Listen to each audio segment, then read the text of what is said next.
सप्रेम जय भीम।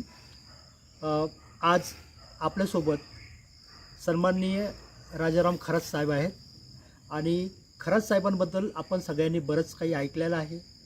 खरात साहेबांना आपण सातत्याने फुले शाहू आंबेडकर चळवळीमध्ये विविध मोर्चामध्ये पाहिलेलं आहे, विविध आंदोलनामध्ये पाहिलेलं आहे आणि आता ते रिपब्लिकन पार्टी ऑफ इंडिया स्वतः नेतृत्व करतात म्हणून RK म्हणजे राजाराम खरात साहेब अशा गटाच्या माध्यमातून राजकीय कार्य करीत आहेत आणि संपूर्ण मुंबई महाराष्ट्रामध्ये एक चांगलं संघटन त्यांनी उभा केलेलं आहे।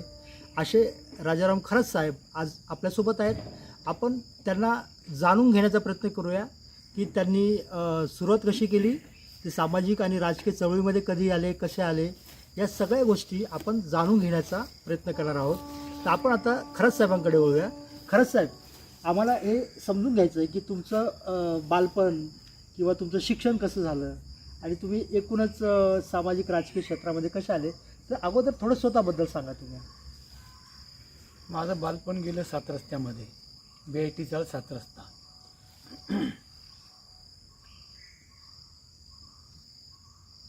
BIT चाळ 7 रस्त्यामध्ये एक संपूर्ण आंबेडकरी समाजच मोठ्या प्रमाणावर होता। बरोबर आहे। आणि ते बालपणी ते चळवळीचं बाळकडू मिळालं। कारण बाबासाहेब आंबेडकरची चळवळ फार मोठ्या प्रमाणावर तिथे होतीच। म्हणजे आमचा जन्मही नव्हता तेव्हापासून बाबासाहेबांना मानणारा वर्ग त्या परिसरात होता। आजूबाजूला काही परिसर होता आणि आजूबाजूच्या परिसरात बाबासाहेब सुद्धा अनेकदा येऊन जायचे। अच्छा। आम्ही BIT चाळीत राहायला होतो, 4 नंबर चाळ, आणि तिथंच माझं लहानपण गेलं। बायखळा मराठी शाळा इथे माझं शिक्षण झालं इयत्ता 7वी पर्यंत। नंतर प्रगती नाईट हायस्कूल 7 रस्ता इथे माझं 10वी पर्यंत शिक्षण झालं। आणि ते शिक्षण झाल्यानंतर मला म्हणजे बाबासाहेब आंबेडकरांची जयंती प्रत्येक वेळेला तिथं व्हायची। त्या वेळेला प्रचंड गरिबी असतानाही की लोक वर्गणी द्यायचे। फार मोठं म्हणजे आपल्या लोकांमध्ये ती एक आत्मीयता होती, हे जाणवतं की अनेक लोक वर्गणी दिली पाहिजे आणि जर खायला नसेल तरी चालेल, पण बाबासाहेब आंबेडकरच्या जयंतीची वर्गणी दिली पाहिजे अशा मताचे होते। आणि प्रत्येक घरातून स्वतःहून देणारा वर्ग मोठ्या प्रमाणावर होता, गरिबी पण प्रचंड होती। आणि खरं सर एक आहे की समजा 7 रस्ता जो आहे तो फुले शाहू आंबेडकरांचा बालेकिल्ला असं मानला जातो। आता तुम्ही जे उल्लेख केला की तिथे मोठ्या प्रमाणामध्ये आपले फुले आंबेडकरी विचाराची लोक राहायची आणि मग साहजिकच ते जयंती असो या सगळ्या गोष्टी करायचे। मग तुम्ही त्याच्यामध्ये कसं ओढले गेलात त्याच्यामध्ये? मित्रांनो, थोडासा पाऊस आल्यामुळे आपण जागा बदलली, तरी आपली जी चर्चा चालली होती ती अतिशय चांगल्या पॉईंटवरती आलेली आहे आणि आपण समजून घेण्याचा प्रयत्न करतो की खरात साहेबांनी या चळवळीमध्ये किंवा सामाजिक कारणामध्ये कशा पद्धतीने एक उडी घेतली किंवा कशा प्रकारे ते त्याच्यामध्ये आले। तर साहेब, आम्हाला हे समजून घ्यायला आवडेल की आता हे तुम्ही म्हणताय की बालेकिल्ला वगैरे आहेच, पण तुम्ही स्वतः कसे चळवळीमध्ये खेचला गेलात किंवा काय? बाबासाहेब आंबेडकरांची जयंती व्हायची आणि त्या जयंतीमध्ये मी त्यावेळेला छोटा होतो, परंतु एक ऑटोमॅटिक ती एक ऊर्जा तयार व्हायची जयंतीमुळे। आणि आम्ही स्वयंसेवक म्हणून तिथं काम करायचो। पूर्वी रस्त्यावर चित्रपट लावायचे आणि त्या पूर्वी ते फार आकर्षण असायचं। रस्त्यावर चित्रपट असेल तर हजारो लोक तो चित्रपट बघायला यायची। बरोबर। आणि लोक जमिनीवर अगोदर जागा पकडून ठेवायचे, चटई आथरायचे, गोधडे आथरायचे, अशी ती पद्धत होती। आणि ती लोक बसली का त्यांनी उठू नये, मध्ये कोणी गोंधळ करू नये, त्यासाठी आम्ही स्वयंसेवक म्हणून सारखं तिथं फिरत राहायचं। खूप महत्त्वाचं बोलत तुम्ही। आज तो काळ जरा बदलला, पण त्या काळामध्ये आम्हाला दिदार सिंगचा ऑर्केस्ट्रा फार आवडायचा। आणि एका गाण्याने मला त्यावेळेला फार चांगली भुरळ घातली होती। कुठलं गाणं तुझं? शोधीशी मानवा। क्या बात आहे, वा। हे गाणं मला एवढं आवडायचं तर ते मी आजही कधी कधी गुणगुणतो की शोधिशी मानवा रावळी मंदिरी. वा वा वा. आज ते गाणं दिदर सिंग जेव्हा त्याच्या आवाजात गायचा, हा. तो सरदारजी होता दिदर सिंग. तो त्याचा ऑर्केस्ट्रा आमच्या इकडे व्हायचा. आमच्या इकडे अनेक कलावंत पण होते. आणि मला आठवतंय की त्या सगळ्या परिसरामध्ये जेव्हा आम्ही स्वयंसेवगिरी करायचं आम्ही ऑटोमॅटिक त्या प्रोसेसमध्ये राहिलो. बरोबर बरोबर. आणि हा. ही म्हणजे त्यात म्हणजे आमचे जे सहकारी होते ते माझे काही मोठे होते. हे साधारणतः कुठला कालखंड होता म्हणजे साधारणतः हा 70 80चा दशक? नाही 70-72चा. अच्छा अच्छा अच्छा 70-72चा. हो. आणि मग त्याच्या अगोदर जाईल. हा हा. म्हणजे मी काहीतरी 15-16 वर्षाचा असताना अच्छा हा कालखंड. Okay okay. हां. तर म्हणजे त्या कालखंडातली जेव्हा ती परिस्थिती होती, आज जसं घरोघर हां. गॅस आलेले हां तसं तेव्हा नव्हतं. बरोबर आहे. ती लाकडं आणायची विकत, चुलीवर स्वयंपाक करायचा आणि चुलीवर सगळे स्वयंपाक सगळ्यांचे. आणि विशेष म्हणजे हां. एका घरात 3-3, 4-4 भाडोत्रे असायचे हां. त्या 120च्या चौरस फुटामध्ये.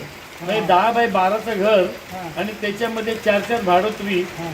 आणि त्याच्यामध्ये 25-25 लोक. हां. ही त्यावेळची ती परिस्थिती होती. अच्छा. आणि पुरुष मंडळी सगळी बाहेर झोपायला जायची, बाया माणसं घरात झोपायची. हां. अशी त्यावेळची ती परिस्थिती होती.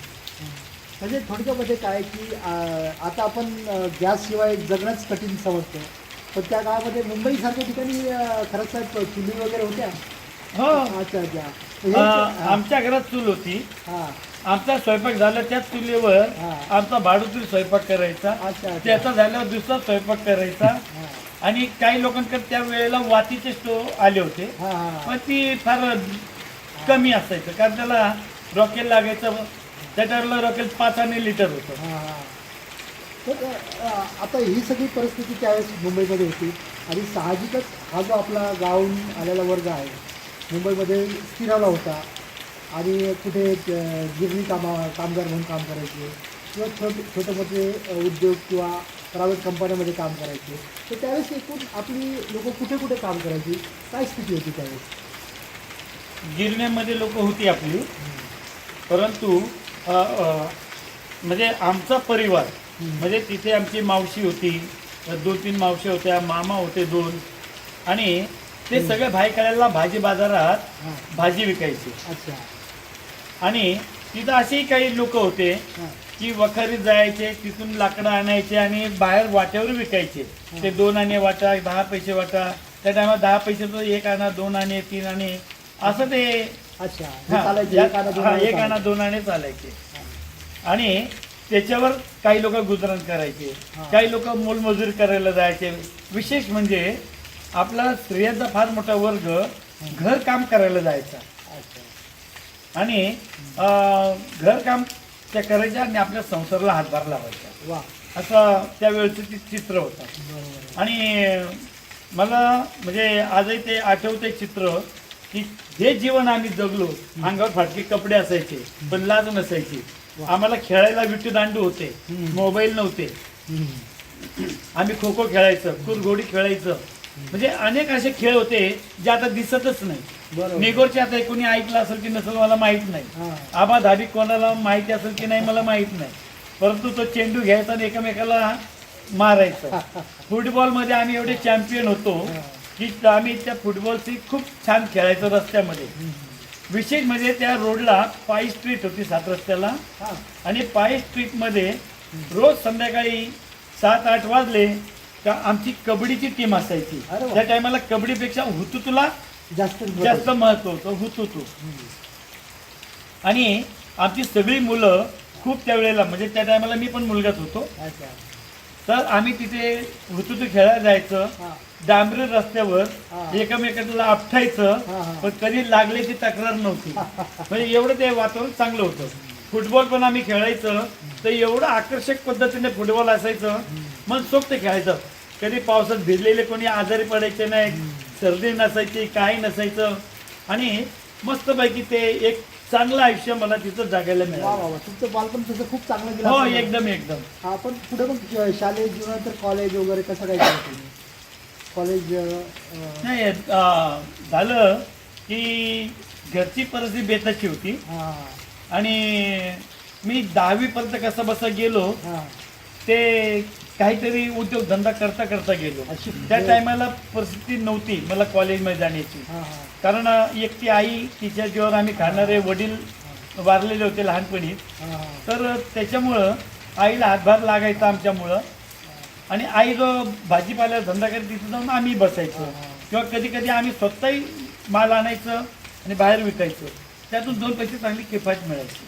आपण आता तुमचं म्हणजे घरची परिस्थिती बेताची असल्यामुळे शिक्षणही तुम्हाला काही करता आलं नाही पुरेसं, पण 71चा जो काळ आहे तो काळ 72 ते 75 78 हा काळ कॅन्सरचा काळ म्हणून ओळखला जातो. आणि त्या काळाचं आकर्षण जसं आताही अभ्यासकांना आहे तसं त्यावेळेस तुम्ही त्या परिस्थितीमध्ये होता, मग ते कसं होतं किंवा तुम्ही कसं त्याच्यामध्ये हां, ते एक संपूर्ण इतिहास तो माझ्या डोळ्यासमोर आहे.